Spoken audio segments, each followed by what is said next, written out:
இன்னைக்கு உள்ள வந்த விஜய பரேட் எடுக்கிறீங்க நீங்க. ஐஜியை பாரு, எஸ்பியை பாரு, அப்புறமா டிசிபியை பாரு. இங்க இருந்து இங்க ஆரம்பிக்கணும், இங்க முடிக்கணும், இங்க பர்மிஷன் தர முடியாது, எல்லாம் பண்றீங்க.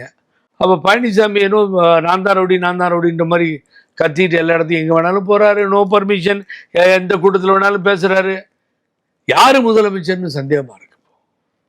Who is the chief minister of தமிழ்நாடுன்னு கேட்குறோம் ஜனங்க. இப்போ விஜயை பார்த்து பயப்படுற திமுக அதிமுக வந்து வளர்த்து விடுது, எடப்பாடி பழனிசாமி அவர்களை வளர்த்து விடுது அப்படின்னு நினைக்கிறீங்க? அருமையான கேள்வி. நீங்க இதை இப்போ தலைப்பா போட்டால் கூட நல்லா இருக்கும். என் பக்கத்தில் நான் ஒரு முட்டாளை வச்சுட்டு இருக்கிற வரைக்கும் தான் நான் அறிவாளி. என்னை விட ஒரு அறிவாளியை தேர்ந்தெடுத்து நான் பக்கத்தில் வச்சுட்டா என்னால் ஒன்றும் செய்ய முடியாது. எதிர்கட்சி தலைவராக ஒரு முட்டாள் இருக்கிற வரைக்கும் தான் நான் தொடர்ந்து முதலமைச்சராகவும் ஆட்சியிலே இருக்க முடியும். பழனிசாமி அறிவாளியா அறிவாய்ந்தவராக இருந்தாருன்னா என்னால் கண்டினியூ பண்ண முடியாது.